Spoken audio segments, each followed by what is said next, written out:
Dobry den, bonjour à toutes et à tous et bienvenue à l'écoute de la nouvelle émission 100% football tchèque de Radio Prague International, Kop a Kopana, littéralement tir et football, puisque en tchèque football se dit fotbal ou donc Kopana, tandis que tir au but peut se dire Kop. Bref, Kop a Kopana. Rien à voir avec la célèbre plage de Rio sur laquelle tant de joueurs brésiliens ont exprimé leur talent. Une émission présentée une nouvelle fois en compagnie de Lazare Van Parijs. Lazare Van Parijs, cofondateur du site footballski.fr et co-auteur également d'un ouvrage intitulé « À l'ombre du Big Five », ouvrage consacré aux nations perdues du football, parmi lesquelles la République tchèque. Lazare, ahoy, salut. Ahoy, merci Guillaume. Alors 20 ans, cela faisait 20 ans que les supporters tchèques attendaient cela, c'est-à-dire revoir leur équipe nationale participer à une phase finale de Coupe du Monde, la dernière fois, et c'était d'ailleurs la seule fois depuis la partition de la Tchécoslovaquie, c'était en 2006 en Allemagne. Lazare, nous enregistrons cette émission vendredi après-midi, soit donc le lendemain du dernier match de préparation de la Reprezentace, c'était contre le Guatemala, une répétition générale qui s'est soldée sur une victoire 3-1 sur laquelle nous reviendrons dans quelques instants. Surtout, nous sommes à un peu moins d'une semaine désormais de l'entrée en matière de cette République tchèque à la Coupe du Monde. Ce sera contre la Corée du Sud à Guadalajara au Mexique, et ce dans la nuit de jeudi à vendredi à 4h, heure de Prague ou de Paris, c'est la même heure. Ce sera le deuxième match de cette Coupe du Monde, quelques heures seulement après le match d'ouverture entre le Mexique et l'Afrique du Sud. Le Mexique et l'Afrique du Sud qui seront, avec la Corée du Sud, les deux autres adversaires de la République tchèque dans le groupe A.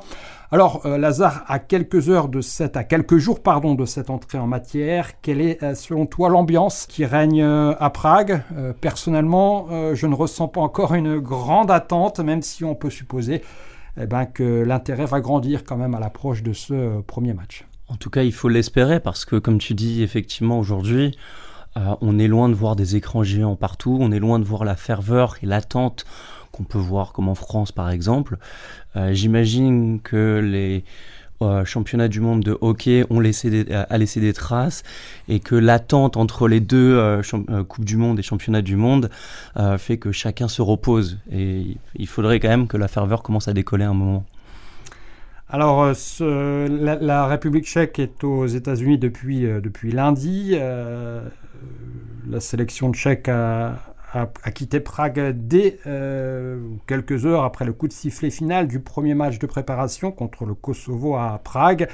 Un match remporté 2-1, un match qui a été suivi d'un autre, un deuxième match de préparation, une répétition générale, cette fois contre le Guatemala. Jeudi soir, une victoire 3-1. C'était un match disputé cette fois à New Jersey. Alors, quels enseignements peut-on tirer de ce deuxième match ? Alors, sur les deux matchs, ce qu'on peut dire, c'est qu'on a vu des buts déjà, ce qui était rare par rapport à la qualification et surtout par rapport aux deux matchs couperés face au Danemark, puis à l'Irlande, puis face au Danemark. Et donc, c'est déjà des progrès. On avance, il y a une structure qui est établie par Kubek, l'entraîneur qui a 75 ans. On retrouve ce jeu qu'il a prôné à l'époque du Victoria Pilsen. On retrouve donc des fondamentaux qu'il a proposés à un moment et avec des joueurs qu'il a connus. Et c'est tout l'avantage, entre guillemets, de cette sélection qui repose à la fois sur le Victoria Pilsen de son époque, avec près de 7 joueurs qu'il a eu sous sa direction, et quasiment plus d'une dizaine, peut-être même une 11, du Slavia aujourd'hui. 10, et donc, 10, ouais. on a cet ensemble de joueurs qui se connaissent très bien, avec un plan de jeu qui connaissent très bien. On a 3 derrière, on en a 3 devant et 4 au milieu. Suivant comment on dispose l'attaque en triangle, mais voilà, les bases sont connues, les bases sont efficaces, et ce qui permet de enfin voir des buts, ce qui nous avait beaucoup manqué lors des qualificatifs. Le revers de la médaille, c'est que la représentation nationale a encaissé deux buts, 2 fois un but, ce qui pour une équipe qui se veut très défensive et qui a joué beaucoup sur ce côté très défensif, pose des questions. On est face à des équipes qui ne sont pas forcément très offensives, ou en tout cas des monstres de guerre offensifs. Et si on commence à encaisser des buts là-dessus, ça peut poser des questions pour le mondial. Et donc ils ont encore quelques jours pour régler la mise, peut-être faire des changements en termes de joueurs, et enfin stabiliser cette défense qui était cette force justement pendant les qualificatifs. Et le dernier point que je soulignerai, qui est dommageable, c'était, tu as évoqué ce match face au Kosovo à Prague. Il faut quand même souligner que le stade était à moitié rempli, et je pense que ça rejoint la question sur la ferveur.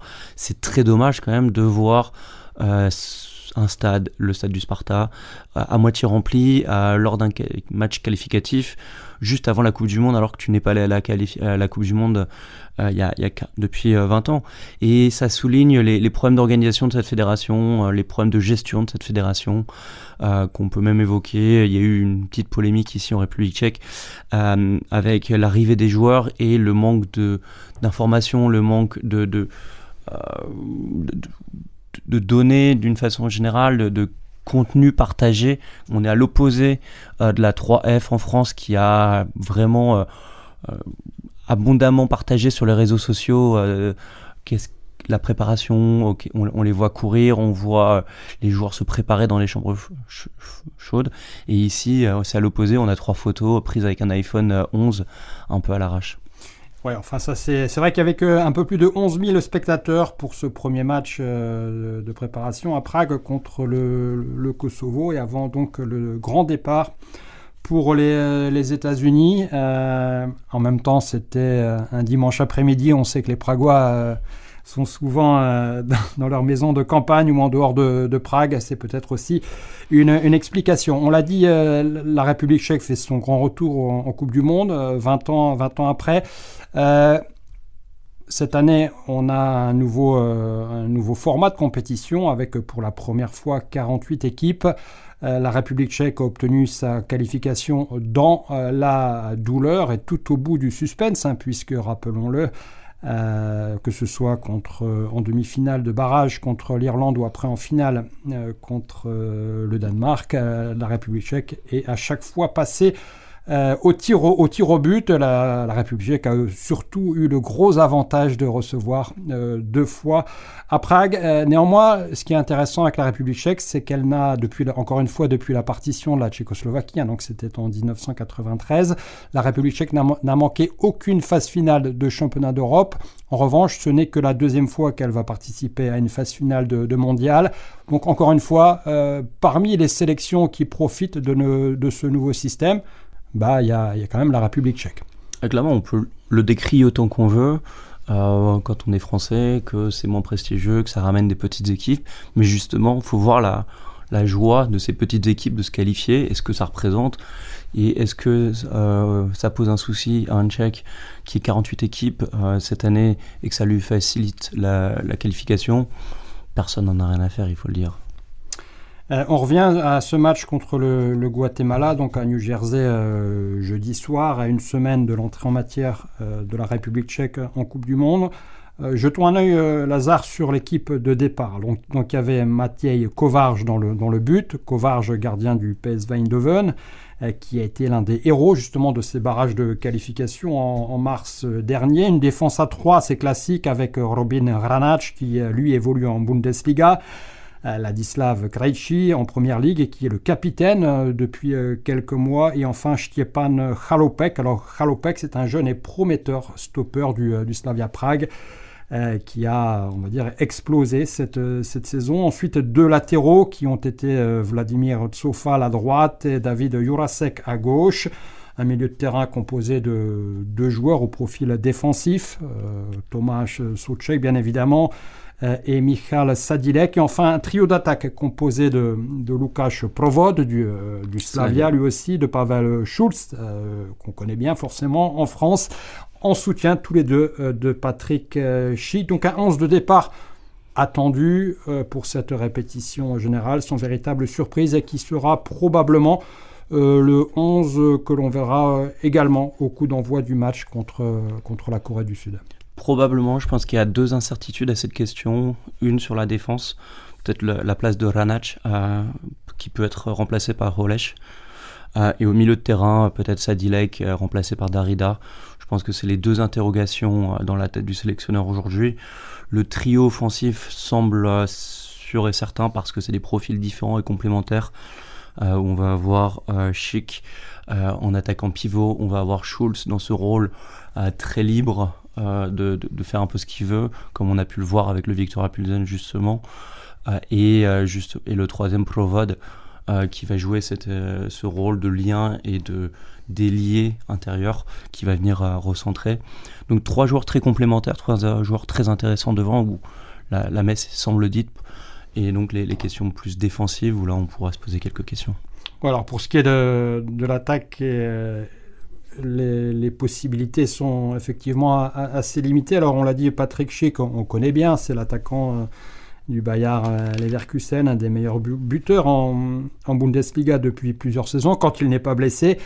Pavel Schulz, tout le monde le connaît désormais grâce à ses buts et à ses performances en Ligue 1 depuis son arrivée à Lyon l'été dernier. En revanche, Łukasz Provod, on connaît moins. C'est un joueur qui n'a jamais quitté le championnat tchèque, qui évolue au Slavia Prague depuis plusieurs saisons. Lui a souffert d'une grave blessure au genou qui l'a très certainement freiné dans sa carrière et l'a empêché de quitter le championnat tchèque. Un mot sur lui quand même. Personnellement, c'est un joueur que j'apprécie beaucoup. C'est un joueur de devoir, c'est un joueur assez efficace. Il a ce rôle justement d'attaquant au Slavia Prague, dans cette attaque à 3 qui est sur l'aile plutôt gauche, où il va venir justement beaucoup rentrer à l'intérieur. Il va apporter beaucoup de verticalité et fluidifier le jeu, et permet d'apporter du lien entre l'attaquant pivot aussi au Slavia et le milieu qui est là aussi assez défensif.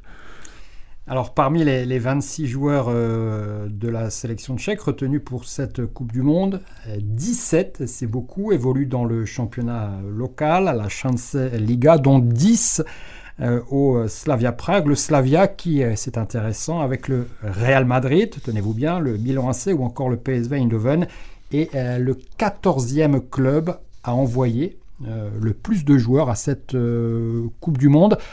La particularité du Slavia, c'est que ces 10 joueurs sont tous tchèques. Et ça va faire du bien aux finances, parce que effectivement la FIFA paye aussi au prorata du nombre de jours passés là, dans la compétition, et donc plus la représentation nationale joue longtemps, plus ça va venir soulager les finances et apporter un petit bonus pour la saison prochaine pour le club pragois. Si on se souvient de l'unique participation de la République tchèque à une phase finale de Coupe du Monde, encore une fois depuis la partition de la Tchécoslovaquie, donc en 2006 en Allemagne. À l'époque, c'était encore la génération qu'on appelle dorée, avec les Petr Cech dans les buts, Pavel Nedvěd, Karel Poborský, Vladimir Šmicer, Jan Koller, Milan Baroš, Jan Kulovský et bien d'autres encore, ou Jaroslav Plachil, pour le public français connaît bien. Cette année, alors tous ces joueurs évoluaient à l'étranger et dans des grands clubs. En revanche, cette année, après le Qatar et l'Arabie Saoudite, qui n'ont qu'un joueur dans leur effectif qui évolue à l'étranger, mais aussi l'Angleterre et l'Allemagne, avec respectivement 5 et 7 joueurs, la République tchèque est la 5e sélection donc, de cette Coupe du Monde, avec le moins de joueurs évoluant à l'étranger, 9 seulement. Donc, comment peut-on analyser ce chiffre ? Pour moi, c'est un chiffre qui dit beaucoup de l'intérêt que les clubs des grands championnats européens portent au football tchèque, et d'un intérêt, encore une fois, limité. Je pense qu'il y a plusieurs remarques là-dessus. Déjà, il y a le fait que les joueurs tchèques n'ont pas toujours réussi à s'exporter en temps et en heure, et qu'à partir d'un certain âge, il devient compliqué de quitter le championnat. Le revers de la médaille aussi, c'est qu'on a des clubs, que ce soit le Sparta et le Slavia, qui sont plutôt bien gérés, qui ont des gros budgets, qui sont financés par des milliardaires, non pas en couronne, mais en euros, et ce qui leur permet d'offrir de gros salaires et donc de garder les grands talents tchèques au pays aussi. Et donc il faut beaucoup de motivation pour passer un certain cap et décider d'aller se tester à l'étranger. Surtout, on voit même Schulz qui arrive, il n'est pas tout jeune. Il a plus de 25 ans, c'est pas facile, il faut un peu d'un temps d'adaptation. Là. Et on le voit avec Adam Karabec aussi à Lyon, ça lui a demandé du temps et il n'a pas réussi à s'imposer à Lyon. Revenons au groupe de la République tchèque à cette Coupe du Monde. Ce sera dans le groupe A, un groupe A que je qualifierais de exotique, mais c'est ce qui fait forcément le charme de ces Coupes du Monde, d'affronter des équipes dont on n'a pas l'habitude. 3 adversaires, donc la Corée du Sud d'abord, puis ensuite ce sera l'Afrique du Sud et le Mexique. 3 adversaires qui, quand on lit les médias tchèques, semblent à la portée de cette sélection tchèque, mais 3 adversaires dont on ne sait finalement pas grand-chose. Mais quand on prend le premier match contre la Corée du Sud, on se rend compte que la Corée se prépare bien, et déjà depuis plusieurs semaines aux États-Unis, et on a parfois le sentiment que les Tchèques sous-estiment un peu cette adversité. Non, bien sûr, je pense qu'il y a quand même un côté où on groupe tout le monde est plus ou moins au même niveau, où il y a des questions sur justement qui va être présent avec quoi et comment vont jouer les différentes équipes. Et donc ce premier match face à la Corée du Sud va être un match clé, un match capital qu'il va falloir bien aborder, surtout avec ce format des meilleurs troisièmes qui peuvent passer. Un point de prix ou mieux une victoire face à la Corée ouvrirait la compétition sur de très bonnes bases et aussi enverrait un signal fort pour une qualification là-dessus. Et donc il faut prendre le taureau par les cornes très rapidement et montrer de bonnes dispositions lors de ce match d'ouverture. Alors la République tchèque a été une des dernières sélections à se qualifier pour cette Coupe du Monde après les barrages en mars dernier. On a déjà évoqué ces barrages. La conséquence est que son camp de base se situe à Dallas, où il va faire très chaud. Le sélectionneur Miroslav Kobek a déjà annoncé des entraînements tôt le matin pour ne pas épuiser ses joueurs. La conséquence aussi, c'est que la Tchéquie va évoluer que ce soit contre le Mexique ou contre la Corée, à une haute altitude et avec des possibilités de préparation très, très réduites. Et là aussi, ça peut être un des avantages. Exactement, les matchs seront entre 1600 et 2000 mètres d'altitude, à une zone où l'oxygène s'est raréfié. On rajoute les températures. On est très loin des plaines et des prairies tchèques, ou même de l'altitude. On est une altitude supérieure à Snežka, qui est le point culminant en République tchèque. Donc il est très compliqué pour les Tchèques de se préparer dans des conditions tchèques pour cette Coupe du Monde. Pavel Schulz l'a expliqué là récemment dans une interview. L'un des entraînements, c'est de faire du vélo à plutôt haute intensité pendant 50 minutes, donc quasiment le temps d'une mi-temps, avec une fréquence cardiaque qui ne doit pas dépasser les 50% de leur maximum autorisé par les docteurs, le tout dans une pièce chauffée à plus de 35 degrés.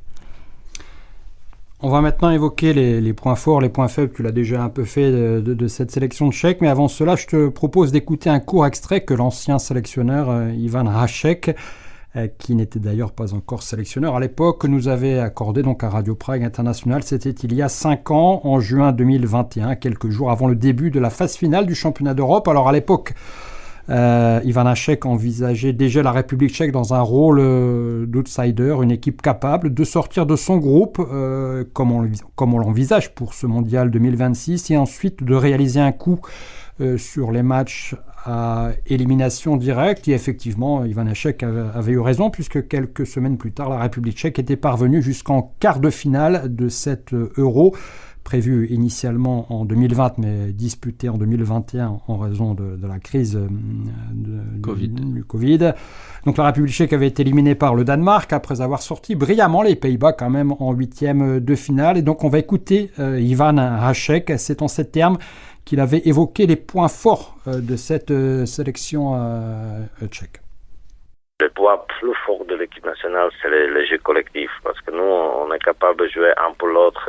Il faut se battre tous ensemble dans une bonne ambiance. C'est ça qui, peut-être qualité individuelle moins bien que les autres équipes. Mais ensemble, on est pas mal. On est quand même assez fort. Dans les championnats comme ça, que ça va jouer play-off, après, si on est qualifié, tout est possible. On est capable de battre de tout, mais c'est vrai qu'on est capable de perdre aussi contre tout le monde. Mais c'est comme ça. Écoutez, on verra. Alors c'était donc Ivan Hašek, l'ancien sélectionneur tchèque. Il s'était exprimé, c'était il y a 5 ans. Ses propos restent valables en 2026. Alors pour résumer, si elle veut obtenir de bons résultats et réussir dans ce type de compétition, qu'il s'agisse d'un euro ou d'un mondial, la République tchèque doit d'abord se baser sur son sens du jeu collectif, une bonne organisation tactique et surtout un état d'esprit irréprochable. Lazare, es-tu d'accord avec cette vision des choses ? Ah oui, l'analyse ne change pas. Bon, on reste sur la même génération de joueurs, donc on ne change pas une équipe comme ça. Non, très clairement, la force, c'est ce collectif. Ce sont des joueurs qui s'entendent bien, ils sont copains, ils jouent l'un pour l'autre. Il y a ce qu'on a évoqué tout à l'heure sur cette défense qui est forte, avec beaucoup de joueurs quand même au milieu de terrain à vocation défensive. Et cette difficulté peut-être à se projeter vers l'avant. Alors quand même un des points faibles sur le long terme de cette sélection tchèque, c'est la pénurie de talents individuels. Et on en revient toujours à un manque de créativité, notamment dans l'entrejeu. Il suffit de prendre le palmarès des ballons d'or tchèques, des meilleurs joueurs des saisons. On retrouve par exemple 5 fois le milieu défensif de West Ham, Tomáš Souček. Ça quand même en dit beaucoup sur ce qu'est ou sur l'état du football tchèque depuis quelques années. Ah bien sûr, et c'est l'un des drames de cette sélection, et c'est pour ça qu'ils doivent adapter leur façon de jouer avec beaucoup de contres et un jeu très défensif, parce qu'une fois qu'ils ont le ballon, il n'y a personne pour prendre l'initiative, ou en tout cas personne de titulaire à l'heure actuelle. Ça pourrait être justement le cas de Hugo Sohurek, qui a été le plus jeune joueur de cette sélection, le deuxième plus jeune joueur de la Coupe du Monde, qui va fêter ses 18 ans là dans quelques jours aux États-Unis, qui pourrait être amené un petit peu à prendre des responsabilités dans l'entrejeu et à justement diriger le jeu un petit peu comme un Bernardo Silva peut le faire avec Manchester City, mais dans l'état actuel des choses, sinon le ballon est perdu, il ne passe pas, et il faut que Schulz redescende très très bas pour venir un peu dynamiser ce milieu. Alors personnellement, j'ai quand même du mal à imaginer que Hugo Sohurek fasse ses débuts en Coupe du Monde. Il a néanmoins disputé une mi-temps contre le Kosovo dimanche dernier. Et Sohurek, produit de la formation du Sparta, est effectivement devenu le plus jeune joueur de l'histoire à porter le maillot de cette représentation, donc de cette sélection tchèque. On parle de pénurie, il y a quand même un joueur qu'on ne peut pas ne pas citer, c'est Patrick Schick, évidemment, excellent buteur, attaquant de pointe, très, très complet, mais un joueur qui est vraiment dépendant et qui a besoin de joueurs à son service autour de lui. C'est un joueur qui est capable de se sacrifier pour l'équipe. On l'a encore vu lors des barrages, notamment lors de la finale contre le Danemark. Ça a vraiment été le premier défenseur. Mais souvent sevré de ballon. Donc, que peut-on attendre de lui ? C'est quand même un joueur qui a été meilleur buteur de l'Euro 2021. Il a fait une très bonne saison cette année avec Bayer Leverkusen, 28 matchs, 16 buts. Il n'a pas été beaucoup blessé, il a arrêté quelques matchs par-ci et là. Et donc, il arrive dans de bonnes dispositions, il est en confiance. On l'a vu encore hier, il a marqué face au Guatemala avec un beau but où il remonte une grande partie du terrain sur l'aile avant de repiquer et de tirer du gauche. Non, vraiment, la sélection ne mesure pas forcément la chance d'avoir un attaquant aussi fort que lui. Et comme tu dis, en plus, il court en général assez peu, il attend beaucoup de ballons, il touche beaucoup de ballons, il est vraiment dans ce rôle d'attaquant pivot qu'il maîtrise à la perfection. Et comme tu l'as dit, ce rôle aussi où il va sûrement se sacrifier en grande partie, parce que sur le banc, on a aussi Chori, qui est passé par le Viktoria Pilsen puis le Slavia, qui va avoir ce rôle un petit peu similaire d'attaquant pivot, ce Haaland du pauvre un petit peu, pour le remplacer et venir aider l'équipe, surtout avec son mètre 99 en fin de match. Ah ouais, c'est là quand même un des points forts de cette sélection tchèque, effectivement le gabarit, la taille, les corners, les coups francs, bref. Les coups de pied arrêtés. Coups de pied arrêtés, tout à fait. Patrick Schick, auteur du bonne saison, et puis si on reste sur l'attaque tchèque, là aussi on est obligé d'évoquer Pavel Schulz. Révélation, mais j'ai envie de dire... beau joueur, hein, tout le monde l'apprécie, notamment pour sa combativité, son état d'esprit. C'est vrai, encore une fois, lui aussi un joueur d'équipe qui s'adapte aux demandes de ses entraîneurs, mais j'ai envie de dire un joueur tchèque typique actuel, dans le sens où joueur de talent, forcément, mais limité et qui se démarque d'abord encore une fois, par cette combativité. Alors, effectivement, beaucoup de combativité, il a le sens du placement, mais il a quand même cette capacité à créer l'exploit. Il est capable d'avoir cette étincelle qui fait défaut avec le reste de l'équipe. Il est capable d'avoir ce brin de génie qui va dynamiter la défense adverse, faire des dribbles qui vont permettre de passer la défense adverse, ce que peu de joueurs sont capables de faire dans cette équipe. Et d'ailleurs, pour la petite anecdote, Schulz viendra d'annoncer qu'il avait beaucoup réfléchi à changer de coupe de cheveux pour la Coupe du Monde. Il avait hésité entre se faire des tresses, se faire une coupe à blanc ou des cheveux longs. Et au final, il préfère rester dans sa coupe actuelle, un peu mulet, pour éviter qu'on dise de lui qu'il est venu pour se montrer uniquement d'un point de vue esthétique, et il préfère se montrer sur le terrain. Donc coupe mulet, frappe de mule, on espère que ça va rester pour Pavel Schulz, comme il avait été présenté lors de son arrivée à Lyon. Le temps passe très vite. La Tchéquie, on l'a dit et redit, est donc de retour en Coupe du Monde pour la première fois depuis 20 ans. Mais la Tchéquie, c'est quand même une belle histoire en Coupe du Monde. On a tendance à l'oublier. C'est quand même 2 finales, même si c'était la Tchécoslovaquie en 1934 contre l'Italie de Mussolini, une finale scandaleuse, parce que selon beaucoup d'historiens, la Tchécoslovaquie aurait pu et aurait dû l'emporter. Mais bon, la finale s'est jouée à Rome. La finale également en 1962, c'était contre le Brésil. Et puis la Tchécoslovaquie en Coupe du Monde, c'est aussi ce fameux match. C'était déjà au Mexique contre le Brésil. C'était le 3 juin 1970, une défaite 4-1, avec ce fameux lob de Pelé de plus de 50 mètres.